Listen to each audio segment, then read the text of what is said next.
Hi, I'm Dennis Ross, longtime negotiator in the Middle East, also a longtime national security official. I'm here tonight to talk about Iran, the war with Iran, and whether or not it makes prospects for peace in the Middle East more or less likely.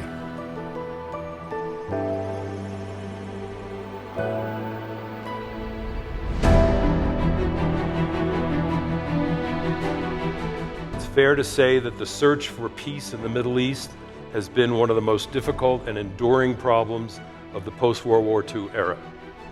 The parties, both state and non-state actors, have been at odds ever since, and actually even before, the partition of Palestine by the UN General Assembly in 1947, and the creation of the State of Israel on May 14, 1948.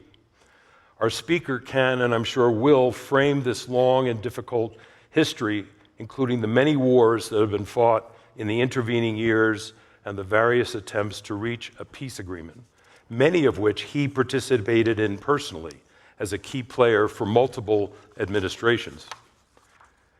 Most recently, of course, the world has witnessed and been affected by four cascading events in the Middle East region.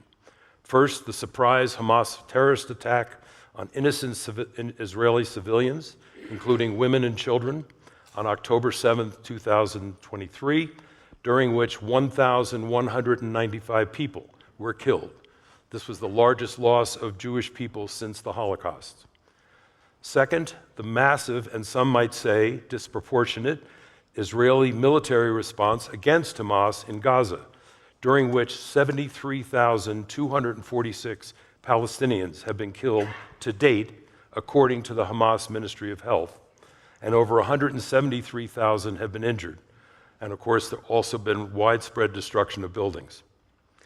Three, the expansion of Israeli military action to include other Iranian proxies in the region, including Hezbollah to the north within the borders of Lebanon and the Houthi rebels in Yemen, due to their ongoing missile and drone attacks against the Israeli homeland.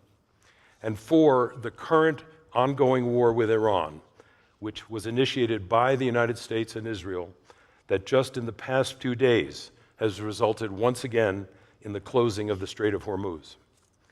All of this adds up to an enormously complex problem, and the search for a durable and lasting peace in the Middle East has been ongoing for many decades. And this is precisely the question that we have invited our tonight's speaker to address. Namely, does the war in Iran and related hostilities in the region make peace in the region more or less likely?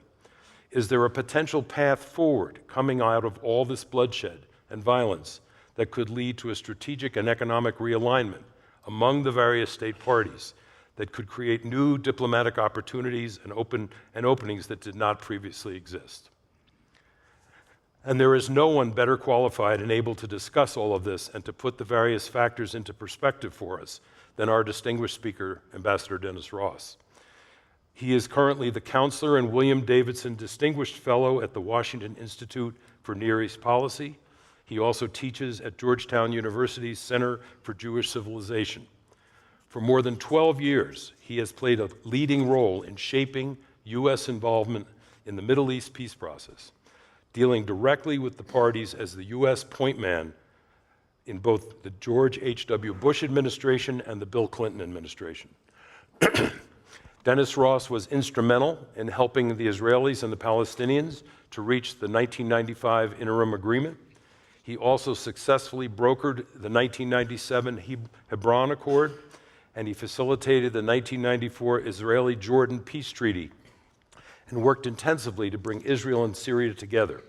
Later, he served for 2.5 years as Special Assistant to President Obama, as a National Security Council Senior Director for the Central Region, and he spent the first 6 months of the Obama administration as the Special Advisor on Iran to Secretary of State Hillary Rodham Clinton. As a scholar and a diplomat with more than 2 decades of experience in Soviet and Middle East policy, Ambassador Ross worked closely with Secretaries of State James Baker, Warren Christopher, and Madeleine Albright. Prior to his service as Special Middle East Coordinator under President Clinton, he served as Director of the State Department's Policy Planning Staff in the first Bush administration. Ambassador Ross was awarded the Presidential Medal for Distinguished Federal Civilian Service by President Clinton, and Secretaries Baker and Albright presented him with the State Department's highest award. Dennis Ross has published extensively on subjects that range from the former Soviet Union to arms control to the greater Middle East and the conduct of foreign affairs. And his latest book, Statecraft 2.0, What America Needs to Lead in a Multipolar World, was published last year. And through the offices of Off the Beaten Path Bookstore, copies of that book are available at the back of the auditorium tonight, and Ambassador Ross has agreed to be present to sign them after the program. With that, I am honored to welcome to the stage Ambassador Dennis Ross.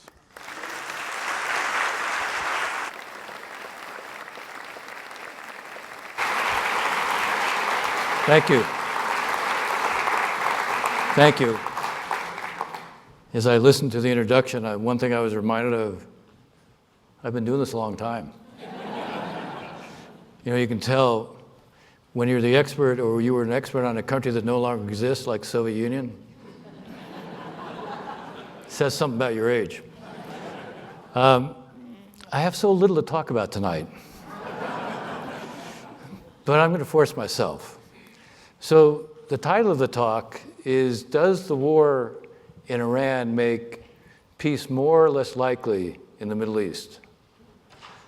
I wasn't going to do this when I do what I do when I teach. I pose lots of questions when I teach. I always know the answers to my own questions. But I'll ask, that's the title of the talk. How many people here think this war makes peace more likely? How many people think it's less likely? Let's start with first. How many think it makes it more likely? Okay, really small number. How many think it makes it less likely? A much larger number. I'm pausing because I'm trying to figure out how many of you think I'm going to say one or the other. Okay, so let me start by just making the following point. The wars create disaster, for sure, but they also change the landscape and can create opportunities, especially in the Middle East. In 1973, the war produced, in the aftermath of it, it produced the first interim agreements between Israel and Egypt and Israel and Syria. And those interim agreements ultimately led to the Egyptian-Israeli peace treaty. Now, the fact is, Egypt made that peace treaty with Israel, was ostracized by the Arab world, and that began to change only after the Gulf War, the first Gulf War in 1991. After the first Gulf War, the landscape was changed, and we went to the Madrid Conference. And that broke the taboo. Egypt's peace with Israel didn't break the taboo on Arab talks with Israel. But the war, the first Gulf War, and what we did in its aftermath, it broke the taboo on direct Arab-Israeli talks. So wars can create not just a transformation of the landscape, but they can create openings. Mitch made a reference to my book, Statecraft. One of the interesting things that I say about statecraft, timing is to statecraft what location is to real estate. You have moments, but by definition, a moment doesn't last. If you can seize the moment, you're able to build something.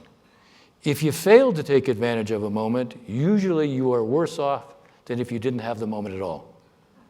Meaning you don't take advantage of an opportunity, then that becomes a real deficit. All right, so there is a backdrop here. There is a legacy here where wars in the Middle East can produce something positive.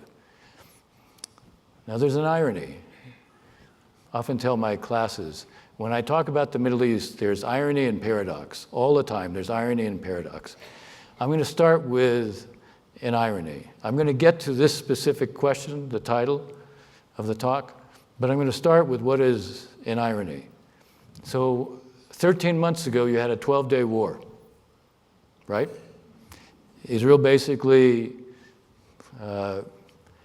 fought Iran, We came in on the 12th day. We had 1 day of strikes, and then the president basically said no more. And then the then Supreme Leader, Ali Khamenei, not of blessed memory, Ali Khamenei then did a one-off. They hit Al Udeid Air Base in Qatar. They gave advance warning they were doing it, thinking, by the way, when you send advance warning, what's the message that you're sending? You want to limit the damage so that there isn't going to be a response. This was a very calculated message to say, okay, this is a one-off return, we'll stop if you stop. And the president already said, we don't need to do more. Now, why do I cite this? I cite it because this 12-day war, in the aftermath of that 12-day war, you had a very different landscape that created a real opportunity. Iran was weakened. By the way, during that 12 days, Hezbollah did not fire a single missile out of Lebanon. The Houthis didn't fire any rockets out of Yemen. All the Shia militias, all of whom, at least all of those who were financed and armed by the Iranians, didn't fire anything. They were weakened. This regional proxy network that the Iranians had built up had been weakened to the point that they didn't even make the decision. They didn't even think about going ahead and firing rockets at Israel. So this is a landscape where the regional proxy network has been largely set back. I was going to say devastated, but dramatically set back. Iran has been dramatically weakened. It has no air defense. At the end of the 12 days, by the way, we don't attack until after the Israelis have basically destroyed all the air defense. So Iran is weakened, the proxy network is weakened, and the rest of the states in the region, the Arab states in the region, they knew they weren't going to face intimidation from Iran. They knew there wasn't going to be threats and intimidation from the regional proxies. So there was a real moment here. That was June. Not a lot was done, but to be fair, by September, you did get the hostage deal. I'm not sure you would have had that hostage deal at that point had it not been for the weakening of all of the proxies, including Hamas, by the way, but also Iran. So you get the hostage deal, and there are the Trump 20 points. And the Trump 20 points had really very significant meaning. There's 2 points I want to make on this. One is those 20 points were worked out with a number of the Arab states, including the Saudis. Okay? Again, reflecting the atmosphere in the region had changed. There wasn't a sense that they were vulnerable or could be threatened. They saw that Iran and basically its proxies were not going to be a source of intimidation or coercion. And so the Saudis and others, they contributed to these 20 points. So there actually was a moment. I said there was a moment. But you got to capitalize on moments. So here were 20 points. And by the way, some of the points, I'll tell you, they were quite good. The problem with 20 points that are highly general is that they're principles. Principles provide guidelines, but they don't execute themselves. By the way, people often ask me, you must be, or they don't ask me, they say, you're an optimist, right? I mean, how could anybody work for 40 years on the Arabs and Israelis, the Israelis and the Palestinians, and not be an optimist? People often said to my wife, boy, Dennis is really committed, and her attitude has frequently been, yeah, he should be committed. The short answer is I'm not an optimist, because an optimist thinks things work out on their own. And I know they never work out on their own, certainly in this region. These 20 points were actually quite good, but they're not self-executing. You put the 20 points out there, and was anything really done to act on them? The essence of good statecraft is if you're going to develop an approach or a strategy, one of the things you have to do is You lay out what your points are, but you also then, you work with all those who can help implement it. And you really, a normal practice would be, don't put out your 20 points until you've done the preparatory work with others so that you can begin to implement them immediately. The problem with broad principles in the Middle East, if they're not acted on quickly, they're just words. And everybody loses faith. No one takes them seriously. These 20 points, and I'll come back to it a little later, they still represent something. But they shouldn't have been presented unless you had a set of understandings in advance of who was going to do what when. The 20 points, by the way, called for, among other things, that Hamas had to disarm, that you would bring in international forces to oversee this, that the Palestinians would create an administrative group, the National Committee for the Administration of Palestine. They would assume responsibility for governance for an interim period until the Palestinian Authority would reform itself in a way that would allow it to come in and govern. Now, there are all sorts of problems here. Was the Palestinian Authority going to reform itself? The short answer is not on their own. Were the Israelis prepared to do anything in terms of withdrawal unless they saw real movement towards disarmament on the Hamas side? No. Well, who was going to go ahead and put monies in to reconstruct? Well, no one, if you didn't have disarmament. All of this was interconnected, logically so. But you don't put it out unless you've lined up a whole series of steps to begin to implement. Once you begin to do that, once you begin to show there's some momentum behind an idea, others will then begin to embrace it, will act on it. In the case of the Palestinians in Gaza, what they needed to see all along was there was an alternative to Hamas. They want it, but they haven't seen it.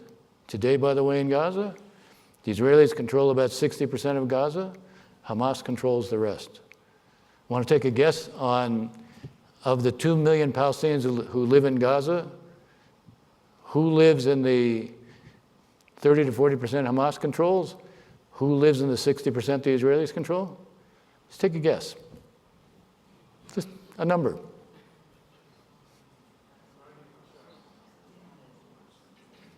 98% of the Palestinians in Gaza live in the 30%, 40% that Hamas controls.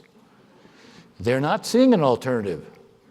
This was done last September, almost a year ago. There's been almost no implementation. And I'm not saying this as a criticism of the 20 points, because the 20 points represent something, as I've suggested. There's some very good in there, including, by the way, point 19, which says that if the Palestinian Authority faithfully carries out reform, that can create the pathway to self-determination and statehood for the Palestinians. By the way, no American administration has ever publicly accepted the principle of self-determination for the Palestinians.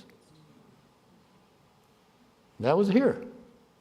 Now, the condition for it was if the Palestinian Authority faithfully carries out reform. So who was going to guarantee that they faithfully carried out reform? Why weren't we lining up who was going to put pressure on the Palestinians to do it?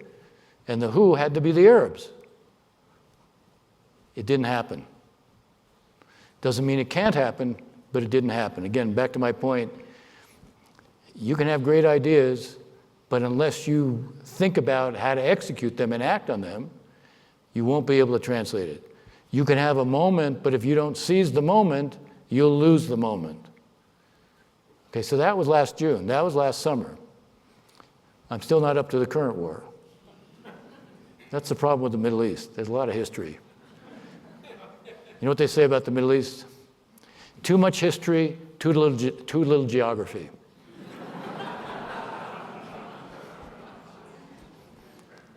All right, so let's fast forward up to February 28th, and we go to war. And again, let's think of this in the context of the title of the talk, which is, does this war make peace more or less likely in the Middle East? On February 27th, the Strait of Hormuz was open. If the administration had had a very clear objective in the war, and the objective was A, to guarantee Iran never has a nuclear weapon, and B, to weaken Iran's ability to threaten its neighbors, because you weaken, you degrade, to use the term of art, I don't know if it's a term of art, but it's the term that's used, you degrade their military capabilities, meaning you degrade their inventories of missiles, you degrade the launchers. Ballistic missiles have to have a launcher. If they don't have launchers, you can't launch your ballistic missile. You destroy the launchers as much as you can. You destroy the missiles as much as you can. You go after the tunnels. They build underground cities to protect their missiles. Not their people, but their missiles. You go after those underground tunnels. You do everything you can to weaken their ability militarily to threaten their neighbors.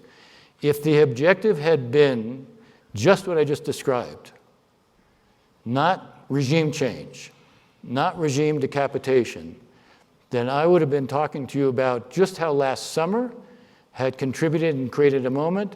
I would have said, we would have had a moment.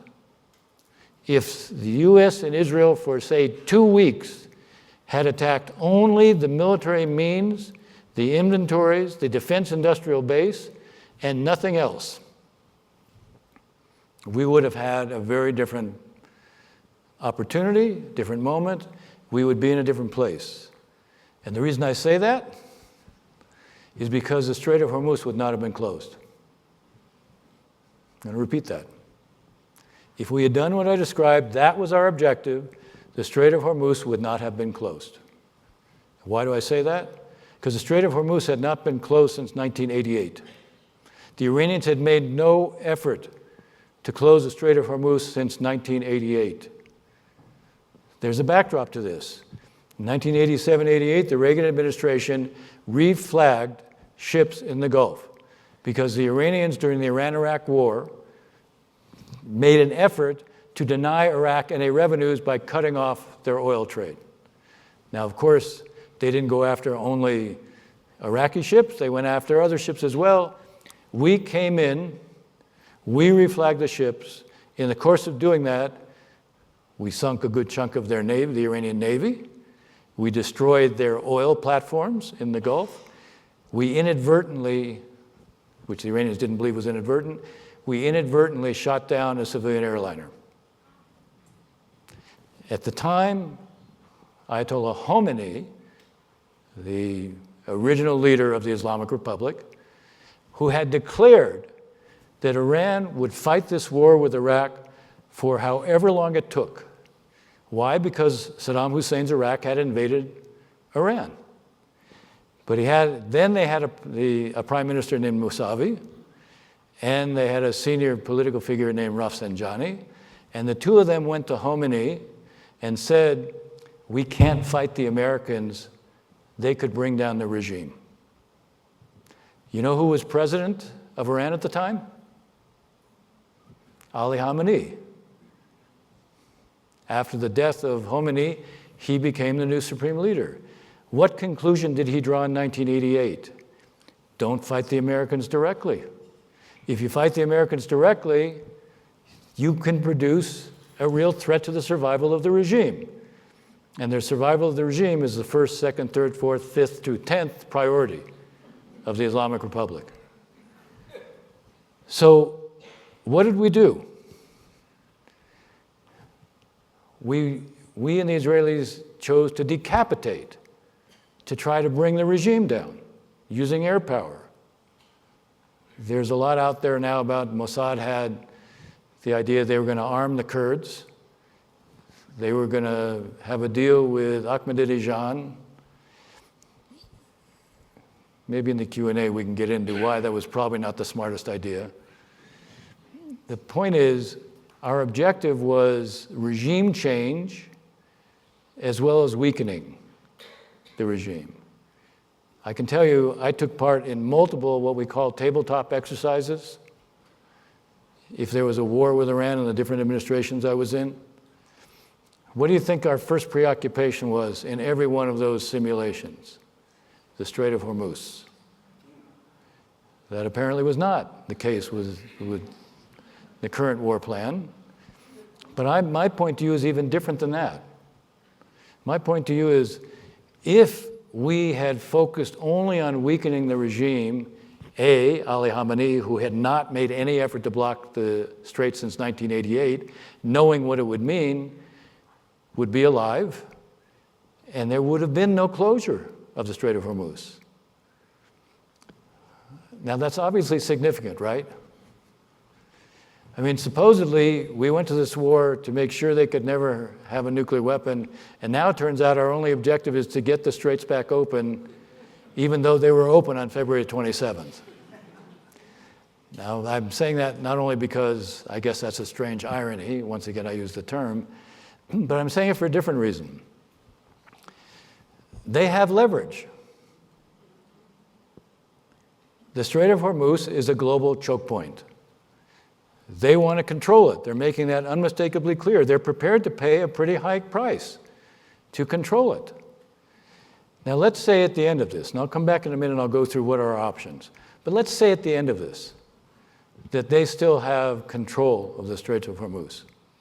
How do you think I would answer the question on the title of the talk? Yeah. Why? Because they have leverage over all their neighbors. All their neighbors need to be able to use the Strait of Hormuz to export. And they will have a choke point there. Are their neighbors going to do things that run against them under those circumstances? Maybe somewhat. But are they going to say, gee, you know what? I should have had a V8. Now's a good time to make peace with Israel. You think that won't draw a response from the Iranians?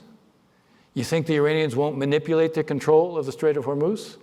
Do you think any Arab leader, who, by the way, has been hit by missiles and drones by the Iranians, think the Iranians won't manipulate any point of leverage that they have? They're going to operate that way if Iran is controlling the Strait of Hormuz when this is over. So if you ask me how to answer this question, and the fact is that Iran is controlling the Strait of Hormuz when this is over, I will tell you that reduces the prospect that we're going to see positive change in the region. Now, how do we get there? How do we prevent that? Well, the answer is not easily. It doesn't mean we don't have some counterpoints. Look, right now we have reestablished the blockade. So the Iranians can't import or export. Now, this is a country that has an economy, to say it's collapsing would actually put a positive face on it. You know, they used to have, for their currency, they used to have an exchange rate of 42,000 reals to the dollar, okay? 42,000 to the dollar. That used to be the exchange rate. Today, the exchange rate is just under 2 million to the dollar. Think about what that means. If you had a bank account, well, actually, you don't have a bank account, it's worthless. They have inflation that's close to 100% right now. This is a country, because of mismanagement of the Islamic Republic, they can't provide water. Last summer, by the way, the president of Iran, Pezeshkian, at one point said, we might have to evacuate the city of Tehran, 14 million people. For 6 to 8 hours a day, when temperatures for 3 weeks were over 100 degrees Fahrenheit, they had no water. So they have a currency that's valueless. They have a huge water problem, which, by the way, function of mismanagement, the way they built dams. They have no underground irrigation. 90% of the rainwater is lost through evaporation. They have no means. This is not the system itself is so endemically corrupt that they can't address these kinds of problems. And I haven't even mentioned, they produce oil and natural gas, and they have to shut off electricity. They have shortage of electricity all the time, so during the winter and the summer, the government shuts down, businesses shut down, schools shut down. When this war ends, Iran, the Islamic Republic, faces inner contradictions it can't easily manage. Now that's a counterpoint, by the way, to what I was saying. Even if they control the straits, maybe that means they have leverage on all their neighbors, and maybe there'll be fees that will be paid, but they're not, in the end, they're not going to be enough to cope with the inner contradictions. So it is possible we could see a change in Iran over time. The problem is if you're going to try to make peace, the neighbors are going to wait to see the change before they say, gee, I think I'll take a risk. So I come back to the issue of, okay, is there a way for this to end with them not in control of the straits? Well, the blockade right now exacerbates all their problems. In Iran, from the beginning of the Islamic Republic, they had factions. The elite has always been characterized by factions. So they have factions today. Today, the supreme leader, Mujtaba Khamenei, it is interesting that one of the things that the Khomeini and then Khamenei would always say about the Gulf state monarchies are not Islamic. They're anti-Islamic. So who succeeds Ali Khamenei? Mujtaba Khamenei, his son. So again, what's the source of legitimacy for them? It's just an aside. The reality is the blockade is raising the cost, and the reason I mentioned factions is because there's clearly a faction in the elite right now, in the leadership, that is saying, we do have to find a way out of this. Because if the economy completely collapses, by the way, we can't even provide food, and we lose. We know the public is already alienated, but there comes a point, by the way, where the people who pull the triggers, you go back to last December 28th, you had the merchants in the bazaar shut down the bazaar, go on strike. Significant because if you go back to the revolution that forced out the Shah, it started by the bazaars. It started with the merchant class. Why, by the way, did they go on strike? Because overnight, prices were raised threefold. They couldn't afford to buy anything, and no one could afford to buy anything from them. So they went on strike. It produced upheaval in all 31 provinces. The answer of this regime was to massacre 35,000 people in 2 days. But the people who pulled the triggers, they're not the leadership. They're the rank and file, the Besieged, which is the militia, and the Revolutionary Guard. Your economy gets to the point where you can't even pay them. Then you can't be very comfortable about how long you're going to survive as a regime. So there is an issue here where you might be able to force them to negotiate something that I won't say they're going to end up giving up any role, but it won't be impossible to see a role that is limited. It requires preserving the blockade and, at least for right now, continuing to hit only their military wherewithal so you continue to weaken them. The combination of those two, the blockade and weakening their military capabilities, at some point, that's going to produce a readiness on their part to look for a way out. So that sounds good, right? Yeah. There is one problem. To do what I just described means the price of oil is going to go up. They're betting that they can outlast President Trump. Okay? They are convinced of it. They could be right, they could be wrong. I wouldn't say, if I look at this, that what I've seen from President Trump is that he's characterized by a lot of patience.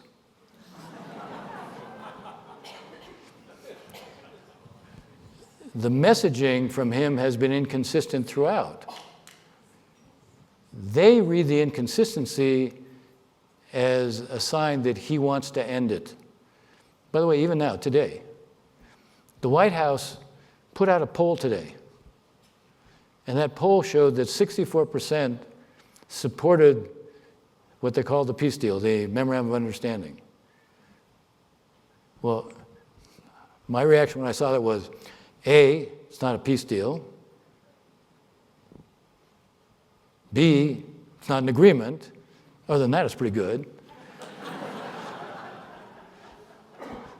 But why would you put out now that 64% approve that unless you still are trying to go back to something like that? Certainly, if you're the Iranians, that's the way you're going to read that. So if the aim here is to force them to understand they need to find a way out, you can't be sending mixed signals. The reality that force and diplomacy need to be integrated is something that's pretty basic. I'm not sure it's generally understood. A lot of people tend to look at diplomacy and think it operates on its own. I can assure you, I have done a lot of diplomacy. I've done a lot of negotiations. When you're trying to change the behavior of a regime like the Iranians, they have to understand what the consequences are for not agreeing. And that means the use of force, or the threat of the use of force, has to be seen as real by them. Now, this week, it's pretty clear we're going to ratchet up the use of force. More F-15s are being sent to the region. More F-35s are being sent to the region. More refueling tankers are being sent to the region. You don't do that unless you intend to intensify the bombing. I will be surprised if the bombing goes after the energy facilities in Iran. I will be surprised if we do that, because the Iranians have made it clear that they will hit the energy facilities in Saudi Arabia, Kuwait, the UAE. And they sent this message in the last couple of days over the weekend.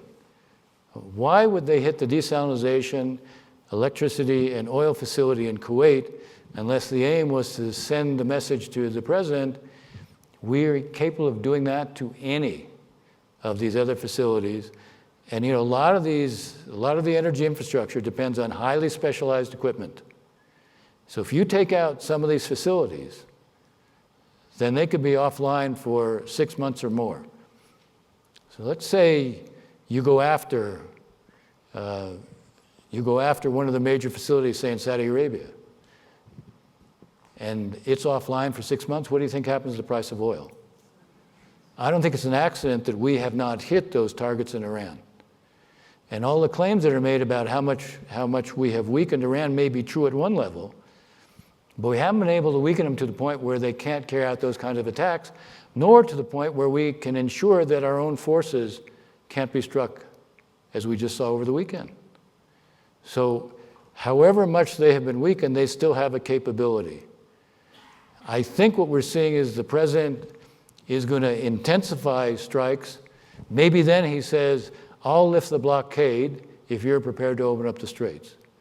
In normal circumstances, having hit the Iranians and then said, okay, I'll lift the blockade, in normal circumstances, it might be very likely that you'd have a leadership that would say, okay, that's a deal. I don't see that with this group of leaders in Iran. First of all, they're not going to want to look like they surrendered to Trump.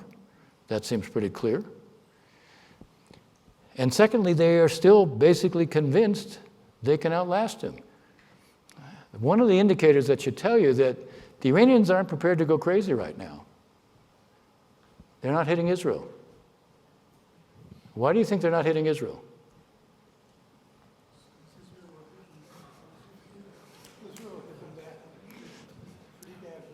Because they're worried about how hard the Israelis would hit them back right now.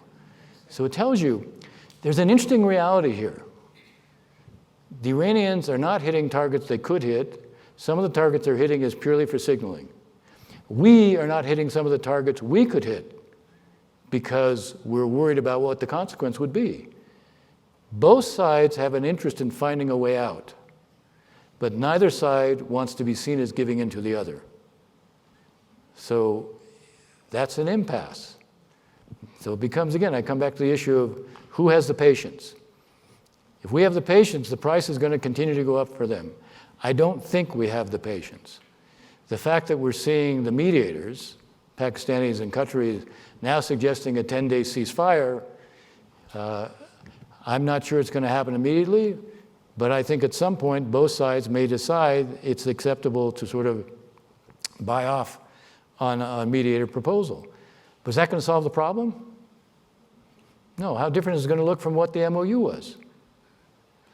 So I think if we have patience, you do the blockade and you hit only the military stuff. That's option one. Option two is just to go ahead and reopen the strait. I said that every simulation I took part in, that was our first preoccupation. The problem is you can reopen the strait. It doesn't mean that ships are going to use it. You own a $100 million ship. Unless it's 100% certain that that ship is not going to be hit, are you going to risk it?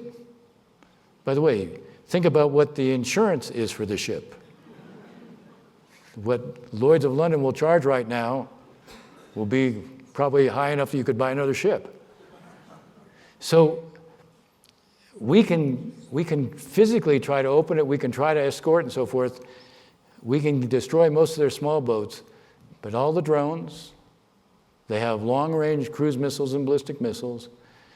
They don't have to look like they can succeed more than 5% of the time. But look what they've done over the last few days. Today, they sunk a ship today.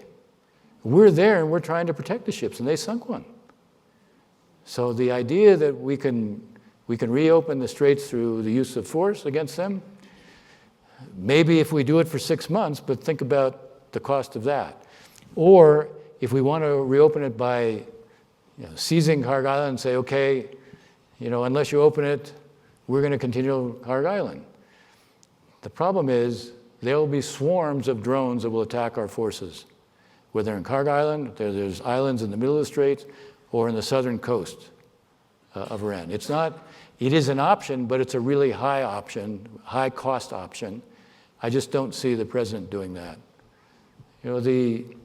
The third option is basically you look for a way to do a deal. Now, if the deal ends up being some kind of shared management, maybe countries in the region will decide they'll take some risks, but I wouldn't exaggerate those risks. However, given everything I just said, the Strait of Hormuz, for the Iranians, will be a wasting asset. An asset for sure right now. But you're going to see all sorts of infrastructure built to avoid the straits. Already the Saudis export almost 5 billion barrels a day through the Red Sea, through pipelines. The Emiratis are building a separate pipeline. One of the Emirates, it's the UAE, United Arab Emirates, Fujairah, is outside the straits. So already they're trucking and they have one pipeline there. There are ways around it. There is a plan that was hatched, agreed to during the Biden administration, to create something called the India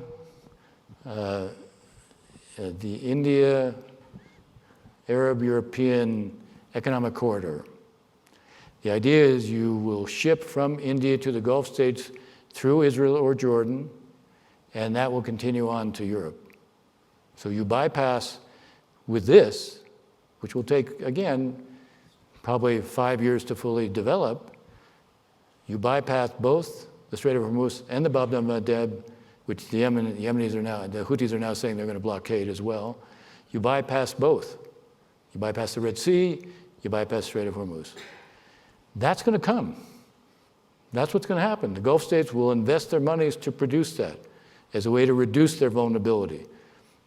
But it takes time. It won't be instant. And in that intervening period, the Iranians, even if there's some kind of shared management that's not exclusively under their control, they will use it. To think that they won't take advantage of any leverage is an illusion. They will. So from that standpoint, the idea that we're going to be able to produce Peace soon looks, I would say, unlikely. But first, I don't want to leave you without hope. And second, there are possibilities. One thing to watch right now. There is now, and the Secretary of State has produced it, an Israeli-Lebanese framework agreement for peace. By the way, it contradicts the first point in the Memorandum of Understanding that the President signed with the Iranians. The Iranians in those 14 points, the first point mentioned Lebanon 3 times, there because the Iranians wanted it. It had nothing to do with saving Lebanon. It had everything to do with saving Hezbollah. So it was a complete contradiction of the Israeli-Lebanese agreement, which is about reestablishing Lebanese sovereignty throughout all of its territory. It's about disarming Hezbollah. Now, the first today, they created in this agreement what is supposed to be a phased approach. The phase starts with 2 pilot zones, where the Lebanese army goes in and the Israelis withdraw. And those, the Lebanese today, Lebanese army moved in to those points. If you see this materialize, then this will be seen by everybody in the region. Iran could not block that. It sends a message, okay, there's a limitation here. And there's a level of confidence that you can do things regardless of what the Iranian position is. So that sounds pretty good, right? You don't have to say right. I'm saying right. Okay? It's right. It is pretty good. So what's the but? The but is that at this point you have a president of Lebanon who is saying all the right things. Now that is significant because we've not had a president of Lebanon say all the right things. But you got to walk the walk, not just talk the talk. And it's pretty clear the Lebanese army right now would like to work out understandings with Hezbollah so they will disarm. Now, if you think that Hezbollah is going to disarm voluntarily, I have some oceanfront property in Arizona. I'm happy to sell you. They will not. So it's going to require the Lebanese army and the Lebanese government to stick with this. Now, to be fair to them, Hezbollah right now pays its fighters more than Lebanese pay the Lebanese army. So you got to change that equation. We need to get the Arab states and some of the Europeans and ourselves to pay the Lebanese army. We need to help them with a lot of the intelligence, a lot of surveillance, with drones to be able to counter Hezbollah. Hezbollah is weaker than it was. The Israelis have weakened it pretty significantly. But there's been a fear in Lebanon, for understandable reasons. They don't want to have a new civil war. They need to understand the kind of support that they can get from us and from others depends upon following through on the commitment to ensure that Hezbollah will be disarmed. So there's a possibility here, but it's going to take an effort. We should be doing, I often say, diplomacy involves all sorts of things. Too often I think the Trump administration looks at diplomacy as we'll talk to someone else and we'll talk to mediators. That's diplomacy, but it's not. If you're thinking seriously about diplomacy, you think about how do I mobilize others to carry out the objective that I've adopted? How do I build collective pressure so it's not just unilateral pressure? On something like Lebanon, that shouldn't be that hard. The Europeans should be supporting this agreement. The Arabs should be supporting this agreement. You need to line up international support to make it clear there's momentum behind this agreement. You need to line up others who have tools and assets to provide. So it's not just us. We will have to see this through. We will have to make it clear we're prepared to put the appropriate pressure on where needed. But we need to draw others in as well. We will need to put the pressure not only on the Lebanese. I can assure you these 2 first withdrawals are a function of Trump's pressure on Prime Minister Netanyahu. Prime Minister Netanyahu will not want to withdraw any further from southern Lebanon before the Israeli election on October 27th. His own base doesn't want to see that. So, the built-in reason for not withdrawing further is you're not satisfied the Lebanese army is doing what it's doing. So first, I'll say something, even though Statecraft is a long book, a really good read. I am thinking about the movie rights. But a lot of statecraft and diplomacy can be reduced to two points. One, take away excuses. You are always dealing with others who have an excuse for why they can't do something. Take away excuses. And two, provide explanations. Everybody, it doesn't matter what the deal is, you always need to be able to explain why this was a deal that made sense to you. Whenever you're making concessions, you have to be able to explain, yeah, we gave up something, but look what we got in return. We have to be able, in a sense, with both, in this case, both the Lebanese and the Israelis, take away excuses and provide explanations. That's important, I think, in the Israeli case, because I'm going to get to this in a minute. There's an overhang, a psychic overhang from October 7th, which says we got to have buffer zones. Now, it's understandable at one level, but it makes it impossible to ever have agreements with any of your neighbors. If you have buffer zones in their territory, that's seen as occupation. You maintain a buffer zone in Lebanon, that will restore the credibility of Hezbollah as the only ones who are prepared to resist the occupation. So you have an agreement now. It has to be implemented. It has to be followed through. I started by talking about the 20 points. You have to be able to have a strategy for implementation. You can't focus only on, okay, we'll reach these agreements in principle, and then there's no way to act on it.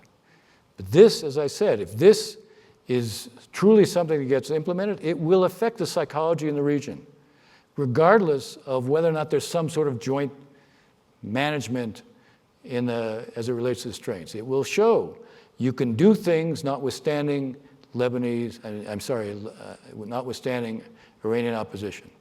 Right, another point would be if the administration actually does act on the 20 points.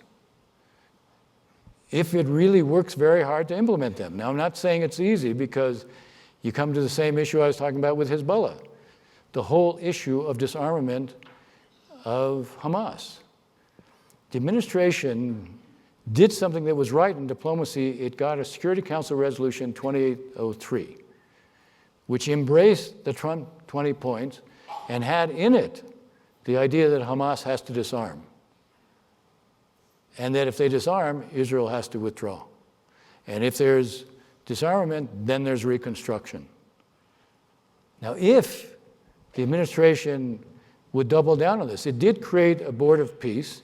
It has a special representative on the board of peace, a guy named Nikolai Mladinov. He's originally from Bulgaria. He was a foreign minister and defense minister of Bulgaria. He then took over the peace portfolio at the UN. I will tell you, he is the single best person I ever worked with in the UN system. In fact, I will tell you, he is the only one I ever worked with in the UN system who understood the region and approached it without a built-in bias that made it almost impossible to succeed. I once had a leading Arab official ask me, is there something in the water at the UN? He said, we send representatives there and suddenly they forget what our interests are and they think only in terms of what the UN interest is. They have a view of the world that seems completely distorted. Mladinov was by far the single best person I have ever worked with who came out of the UN system. He's a brilliant appointment. He's exactly what was needed. But one person can't do this. You have to have a whole structure. You have to build momentum. You have to line up again the international community. There was supposedly $17 billion that were committed to the Board of Peace. The only problem is none of it showed up. You have to decide you're going to get serious about this and see if you can actually press the implementation. If you do that, Again, the message goes, Iran can't stop things. So there is possibility. I'm trying to figure out how much more time I have. Okay. See, I was told there is a trap door here. So I'm gonna respect the limits. But here's what I want to deal with the Israeli-Palestinian issue before I wrap up, just to show you kind of where it is, why it's so hard now. It's always been hard. Understand the nature of this conflict. It's two national movements competing for the same space. There isn't a right and a wrong here. There isn't one side that has more of a claim to the land than the other. For those who try to present Israel as a colonial state, they ignore history. Either they don't know history, they don't want to know history, or they simply ignore it. There was always a Jewish connection to the land. Even after the dispersal, after the destruction of the Second Temple, there was always a Jewish presence, even if small. You always had Jews who would go back to die. You know, if you read the Amidah prayer, you are praying to be in Zion. At the end of Yom Kippur, or at the end of the Passover service, what do you pray? What's the last thing you pray? Next year in Jerusalem. There was a fundamental part of the Jewish identity that was tied to Zion, to Jerusalem. That's part of the character of the Jewish people. To deny that is to say they don't have the right. They're not a people and they don't have the right. As I once said to someone who was saying, well, the Palestinians aren't a people, I said, you know what? They know they're a people. So you can't tell them that they're not. Those who want to deny that the Jews represent a people ignore history and reality. What Zionism represents, it's the national liberation movement of the Jewish people.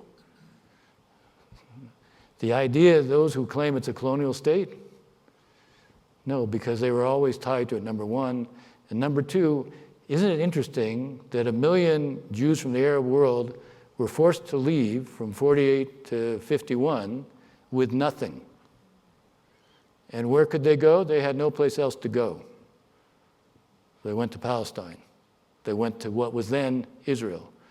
Before the Holocaust, Jews couldn't. They weren't allowed to go any place. We didn't let people in. So where were they in a position to go? Only there. You know how you always tell people to turn off their phones? There's always someone who forgets.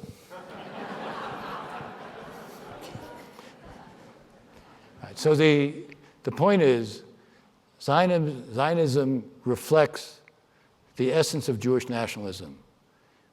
This was not, the notion of a colonial power has no connection to the land other than the fact that they want to exploit it. Jews went there to exploit it? No, they went there to live. Palestinians, it's where they lived. It's where they grew up. They're attached to the land. Jabotinsky, of all people, when he wrote this treatise called The Iron Wall, he said, to think that the Arabs have any less of an attachment to the land than we do is an illusion. I wish that people like Ben-Gvir and Smotrich would understand that. Two national movements competing for the same space, both with a deep connection to the land, both with the land shaping their identity. Neither one is going to give up the identity. When I hear people talk about one state, whether it's from the left, where suddenly, both the Israelis and the Palestinians are going to give up their national identity, right. And people on the right who say, well, the Palestinians will just give in, right.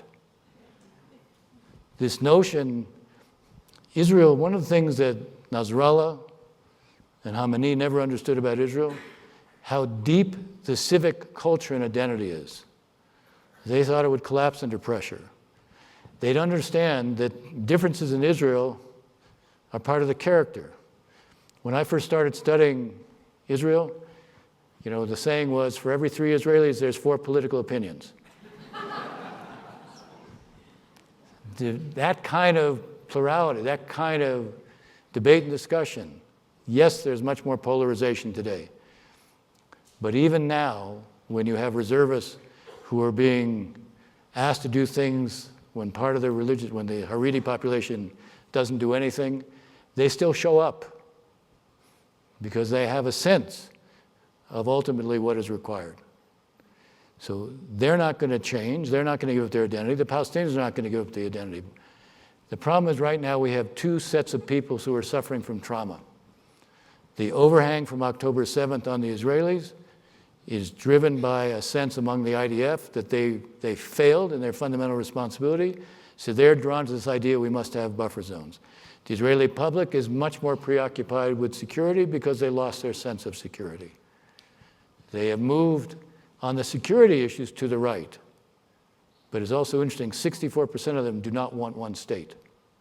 They understand inherently what that means. On the Palestinian side, they also are suffering from trauma. The Israelis think that Palestinians only want to kill them. What do you think Palestinians think about Israelis? Mitch, you were reading the numbers of people in the introduction, the numbers of Palestinians who've been killed. On the Palestinian side, they look at the Israelis and say they are indifferent, completely indifferent to us. They're completely indifferent to our suffering. When you suffer from trauma, you can feel your own pain. You can't feel anybody else's. So the idea that we can go from where we are to 2 states is a complete illusion. I have worked for 40 years to get to 2 states for 2 peoples because, as I said, 2 national movements competing for the same space. It has to be 2 states for 2 peoples. But you can't get there anytime soon. The Israelis are not, the Israelis look at a Palestinian state and say, it'll be led by Hamas. And until they can see it will not be, things are not going to change. On the Palestinian side, they look at the Israelis and say they'll never accept the idea of independence. So until they see there are signs from the Israelis that are tolerating much more in terms of freedom of movement, in terms of self-government and the like, they're not going to change. So you have to come up with an approach. I go back to my notion of statecraft. Statecraft, good statecraft means you marry objectives and means. It doesn't mean you give up ambition. It doesn't mean you can't pursue objectives that can be ambitious. What it means is you have to create the conditions for that. Good statecraft on an issue like this means we have to focus on a way to change the circumstances so what's not possible today can become possible over time. So I'm going to give you, before I wrap up, since I'm coming close to the trapdoor, I'm going to give you what the process needs to be. First, you have to start with reestablishing a sense that cooperation between the 2 peoples can happen. Today, they think it cannot. But that also belies what is the reality. There is cooperation today, but nobody sees it. It's driven by imperatives. Israel has a huge stake in preventing sewage, managing sewage in Gaza. Why? Because the flow of the Mediterranean goes from Gaza straight to Israel. You have to turn off the desalinization plant in Ashkelon when the sewage from Gaza is flowing. So there's cooperation on that, but nobody sees it. When Israel gave 1 million vaccines of COVID to the Palestinians, you think they did it out of the goodness of their heart? No. Health and environment doesn't respect borders. On the other hand, did the Palestinians thank them for it? No. You can start in small doses, small steps. One of the things, again, our approach should be cultivating manifestations of cooperation that you give visibility to. Israelis and Palestinians have to see that they can cooperate and they're better for it. That's not building a state, but it's starting with a psychological dimension to the conflict right now that you have to cross. That's the first point. The second, when I mentioned the IMEC, the India Middle East Economic Corridor, I added 1 syllable there before, that creates regional integration. And that, when people talk about normalization, the place to start with normalization is not at the political level. It's at the economic level. There's a common stake. When the Emiratis made peace with the Israelis, it was the product of probably 15 years of them doing more and more together, not only in the security area. The Saudis have a Vision 2030, which because of what's going on is probably not going to be met, but they have an interest in the transformation, in building a digitally based economy, in creating an innovative economy, in creating the startup culture that you see in Israel, which is part of the nature of the Israelis. There are Israeli companies now that work with the Saudis throughout the Gulf. Oftentimes it's under, it's under an American umbrella, but everybody knows it's an Israeli company. This IMEC, where you build the infrastructure, you will have Israeli companies as part of that. That's part of creating a process of building normal relations. The Arabs have a role to play that they've never played in peacemaking here. The Arabs have always sufficed to have a slogan. Slogans in the Middle East, you know why you hear slogans in the Middle East? Because it's a substitute for thinking. You don't have to think about the problem. You don't have to assume any responsibility for the problem. You got your slogan. When you hear people talking slogans, the first thing you know is that they're not interested in peacemaking. One of the things that has to change is that the Arabs have to assume a responsibility for Palestinians so that Palestinians will reform, but also for Palestinians to make the kind of concessions they will have to make, you have to have a leadership that's legitimate. They don't have that today. 85% of the Palestinians in the West Bank would like Abu Mazen to leave. They view the PA as being completely corrupt. When we talk about reform of the PA, it's the only way to create a sense of legitimacy. You're going to have elections as part of this process. But they're going to need an umbrella of support, not just financially, politically. They're going to have the kind of Arab support that sends a message that it's okay to take these steps and we support you. Arabs have never done that with the Palestinians. Now, when they do that with the Palestinians, they can also do the following with the Israelis. They can say, we will take this step towards you in the open if you will take the following steps towards the Palestinians. The Arabs have a role to play that they'd never been prepared to play before.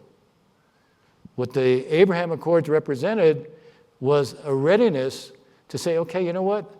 We will not allow the Palestinians to veto what we think is in our own interests. The interesting thing is, all the criticism of the UAE, including from Palestinians, there's only one Arab country that actually produced something tangible for the Palestinians. The condition that the UAE had for doing the deal was that Israel would not annex the West Bank. Okay, it was a negative. But anybody else produce that? No. They produced it. The Palestinian leadership, meaning the PA, was so locked into its normal reflexive action that they vilified the UAE. Instead of being smart and say, geez, we should take advantage of that. They got this from the Israelis. We can tell them, here's some other things we need. They can go to the Israelis. They can become our advocate because they have a relationship with the Israelis. So we need the Arabs to play a role they haven't played before. But there's also a reason that they might. One of the things that they learned is that if you ignore this problem, it doesn't go away and it can blow up in your face. So they understand more than they did before that they have an interest in being engaged with it. So see, I'm concluding on a more upbeat note.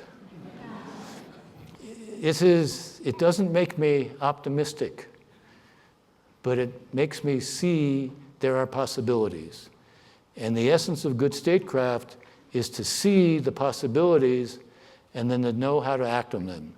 The essence of this comes down to what you need to do and then how you need to do it. If we have the right what and the right how, there are possibilities in the Middle East, and within the coming decade, we could see a real change for the better. I'll stop there.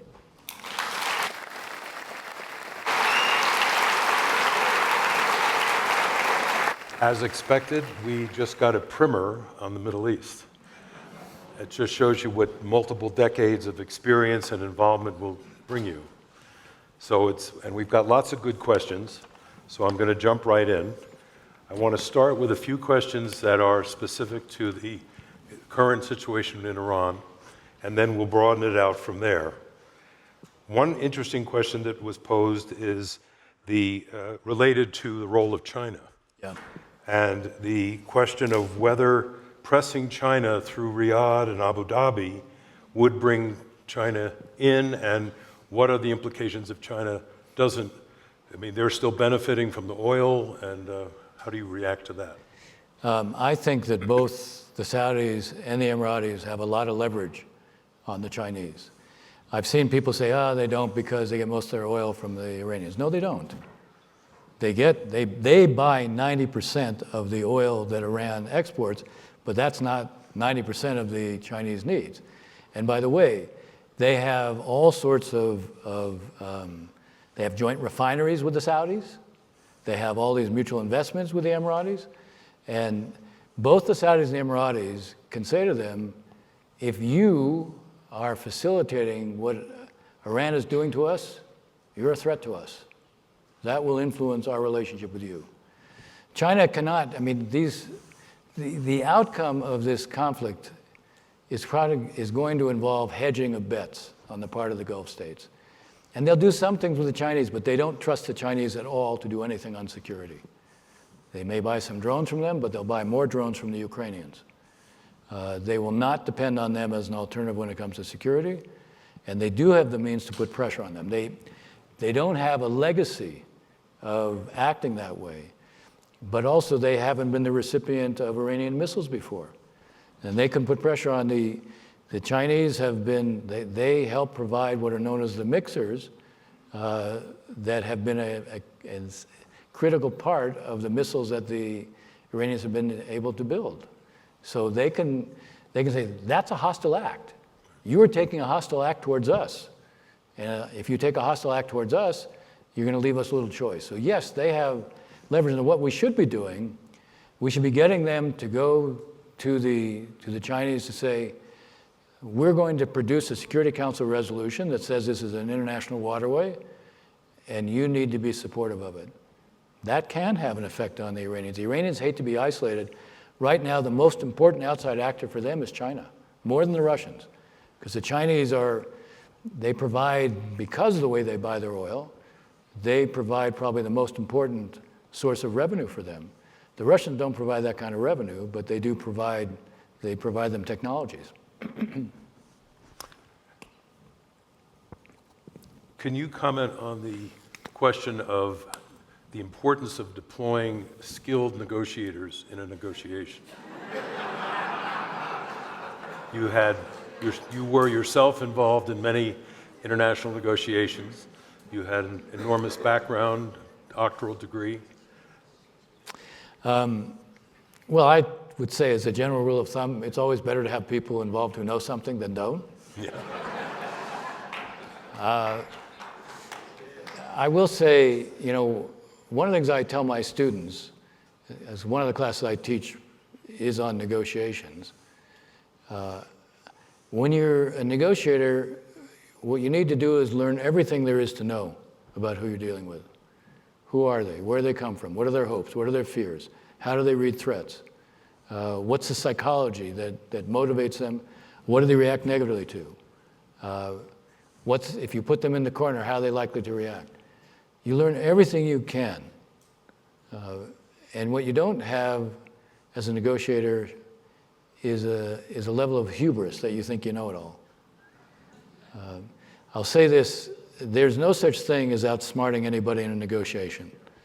If you think you're going to outsmart the other side, the only person you outsmart is yourself. The people who you're negotiating with, take them seriously. In the case of, just to put this in perspective on the Iranians, the foreign minister of Iran, Arachi, he was the key person who negotiated the JCPOA. Okay, from 2014, 2015, really 2013 to 2015. Zarif was the foreign minister at the time, and he was the face of the negotiation. The guy who did all the work was Arachi. So he brings, A, an awareness of all the nuclear issues. B, he knows the in and out of every issue because he spent a couple years dealing with Americans, by the way, who also deeply invested in learning the issues. So if you're going in there at a disadvantage unless you bring people with you who know that history, know Arachi, know how he and the Iranians are likely to approach things. Know that, by the way, the Iranians will always use good cop, bad cop. By the way, it doesn't mean there aren't bad cops. It just means that they actually will exploit that for their benefit. So, a long-winded way of saying, yeah, it's a good idea to have people who know what they're doing.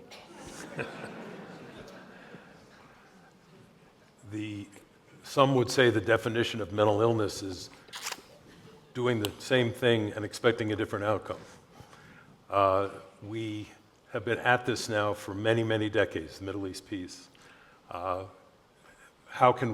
should we expect a different outcome, and what do we need to do to get to a different outcome? Well, I think it starts by understanding the situation you're in. What I was trying to explain is, if you go, when I hear people say two states right now, I understand why they say it, but it's also a slogan. It masks the reality. It's not, look, as I said, I still believe two states for two peoples. And by the way, when I say it's not the same as two states. Two states for two peoples reflects the reality. Sometimes people say two states as a kind of, slogan to avoid any discussion. It's not that we can get there anytime soon. We cannot. We have to face up to that situation. But I tried to outline what are the things you need to do. You need to start by reestablishing the principle of cooperation between Israelis and Palestinians, which goes on anyway. You have to give visibility to it. You have to get the Arabs to play a very different role than they played before. I left out one really critical element. I talked about how much the Palestinians have to change. There's going to have to be a change of leadership among Palestinians. There will have to be a different government in Israel. This government in Israel is incapable of negotiating anything with the Palestinians. We've had a number of people comment on the realities that we faced here in the Yampa Valley, particularly with the agricultural community here that is reliant on diesel fuel. Yeah. You commented earlier that to enforce, to put pressure on Iran to be accommodating in negotiation, we would probably face even higher fuel prices. Is that a sustainable policy? I don't know. I don't know. You can outline a policy and say, this is the policy that gives you the best chance to succeed, but here's the cost of that policy. And it's a real cost.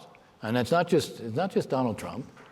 It's a real cost. And it's not, by the way, it's oil, it's all petrochemicals, it's fertilizer, which relates to petrochemicals. A third of all the fertilizers in the world come out of there. So you talk about agriculture, you talk about the price inevitably goes up because of that. Plastics, you're not just talking about 20% of the world's oil. You're talking about a lot of other things that contribute, including even though most of the rare earth minerals come out of China or controlled by them, some of it comes out of here as well. An interesting question we got is the following. The petrostate has a shrinking future and the electrostate is a growing one. Is energy transition a national security strategy, and how will that affect these choke point quagmires? Well, it does make these wasting assets. Iran may see the Strait of Hormuz as the head of their negotiating team, the head of their parliament, a guy named Ghalibaf. He said last week that the straits are the equivalent of 10 atomic bombs. So it tells you how much they see it as being this form of leverage. But as I said, it's a wasting asset. Now, as Lord Kane said, we're all dead in the long run. Between now and the time it's a wasting asset, they can take advantage of it and they can wreak a lot of damage. But the fact is, if they don't transform themselves on the inside, I don't see the longevity of the Islamic Republic. I was a student of the Soviet Union, and What I see in Iran today reminds me a lot of what I saw in the Soviet Union in the early 1980s. Khamenei, I have this Iran chapter in the book. One of Khamenei's big fears was an Iranian Gorbachev would emerge. This is one of his big fears. And I see that when this war ends, you're not going to see it immediately, but there will be those in Iran who say, look, the only way we can save the system is to fundamentally change it, reform it. And by the way, it means, you're going to have to liberalize things for your people, stop the crackdown on your people, liberalize the approach to the economy, end confrontation with the rest of the world. That was the logic of Gorbachev. That's what Khamenei feared. The situation gets bad enough within Iran, you will see the thing he feared emerge. And one of the things that quote Gorbachev will see is that if we can't diversify our economy, we will be finished anyway. What MBS saw in Saudi Arabia was that. The reason he said we have to fundamentally change who we are. We have to open up our economy. We cannot exclude half our population, meaning women. We have to change the character of our economy. We cannot be a state that relies only on oil because in 30 years, it's going to be gone. So the whole focus that he had was to do that. The UAE came to that conclusion earlier. So they have diversified. Look at what the two of them are focused entirely on becoming sort of regional headquarters for AI, for providing data centers. They're all about this. And Iran will be left behind unless it has a leadership that basically recognizes, we can produce an economy for the last century, but we can't produce one for this one. Right. I can't end this session without asking you a specific question about Israel, given your long experience there. You commented earlier about their different ways of defining the two states. Yeah. But the bottom line question, I guess, is something other than a two-state solution viable for Israel? I mean, doesn't it lose its identity as a Jewish state if it's anything other than a two-state solution? And is the alternative, an apartheid state, a viable situation either? No. I mean, basically, even if you can't get there anytime soon, one of the things you have to do is not only the things I was suggesting, you got to think about, and I've not been a fan of the concept of confederation. Confederation means two separate states, but a common administration in a number of areas, like national security, economy, and the like. It's very complicated to try to produce a confederation between these two. But it may be, given what Smotrich has done. Smotrich is trying to make two states impossible. I mean, one of the things I should have said, our policy needs to be guided by stopping unilateral acts that make a Palestinian state impossible. Doesn't mean you can have it anytime soon, because you can't. Not only because of the Israelis, but because of the Palestinians. They don't have the leadership they need for it. They don't have the unity they need for it. The whole point of reform is for them to begin to build an institutional basis on which to have a state. They had a prime minister, never a leader, but a prime minister, Salam Fayyad, who had an approach until he was forced out. He said, look, we need to take a page from the Zionists. What they did is they built a state from the ground up so no one could deny it. That's what we need to do. From an Israeli standpoint, one state is the end of Israel in terms of its values. You can't have two classes of citizens and maintain your values. That's why 64% of the Israeli public are against it. But they don't know, if they hear two states, they don't want one state, but if they hear two states, they say, well, we can't have that. So you have to come up with an approach that probably, one of the things I've been thinking about, and I'm going to probably write about it next, I've been thinking about what are the intervening stages? What are the intervening steps? What are some of how could you expand the scope of self-governance for Palestinians so that they would see they're on a different kind of track? The Israelis could see the sky didn't fall. And even if you're not producing an outcome, you create a way station. And the way station, look, I can't tell you for sure the way station will produce an end result, but the way station will be so much better than where we are. And it allows you to come up with variations of a confederation. And maybe, look, maybe it's 30 years we're talking about. But you have to stretch your mind and you have to think about different possibilities. I was always against the idea of confederation because I thought it was unworkable. But what Smotrich has done is change the landscape so much on the ground, the idea of what we had before about separation. You can't physically separate any longer given what he's done. I mean, to put this in perspective, from 1967 until 2022, private land, meaning Palestinian land that was privately owned, 300,000 dunams from 67 to 2022 were converted by the Israelis from private land to public land, meaning it now became a state use for Israel. In the 3.5 years of this government under Smotrich, he produced an additional 1 million dunams that went from private land to public land, state land. And he's changed the regulations to limit the different stages you'd have to go through to build settlements. And he changed the terms under which you could have private property there. All of this has to be reversed if you're going to preserve the option.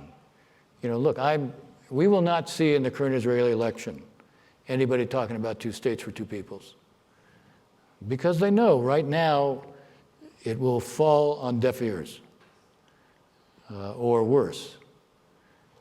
But the one thing a different Israeli government will produce is not an immediate change, but it will stop the bleeding. It will reverse some of these things. First of all, the one thing, they'll stop the lawlessness in the West Bank. They will impose. This is a complete betrayal of Jewish values and of Israel's values, of the Declaration of Independence. By the way, you look at the opposition, they're running on the basis of the Declaration of Independence of Israel. That has to be restored. And by the way, look, I'll just say, I look at some of the activists and some of the progressives. They don't want Israel to exist, all right? They deny that the Jews are a people and are entitled to self-determination. They know nothing about the history, and yet they presume to say what the future should be. You can draw a distinction, just like we do in this country. You can be a good American even if you disagree with this administration. In Israel, you have the most vibrant grassroots democracy in the world, not just in the Middle East. They were producing 5% of their whole population every Saturday night to protest the judicial transformation and that the government wasn't doing what it should have been doing to get the hostages back. Do we have that level of activism? If this election produces a different government, what it will demonstrate is Israel, as a democracy, has held the government accountable. And at a minimum, you give this government a chance. I would like to see much more discussion of that. What I'm seeing in the Democratic Party right now is too much of a concession to people on the left who have no interest in peace, zero. Because what they will do is demonize Israel and require nothing of the Palestinians. I spent a lot of time on this problem, and the one thing that comes through is both sides have to be responsible. Both sides. Both sides have to be accountable. The Palestinians have never been accountable. The Palestinians made being a victim a strategy. Now, to be fair to the Palestinians, they have been victims, and they are victims right now. But the problem is when you make being a victim a strategy, the only thing it guarantees is you will always be a victim.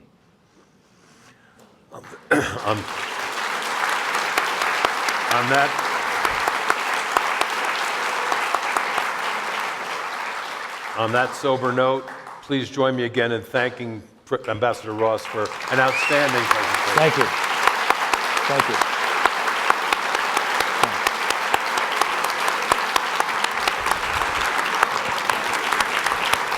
Thanks very much.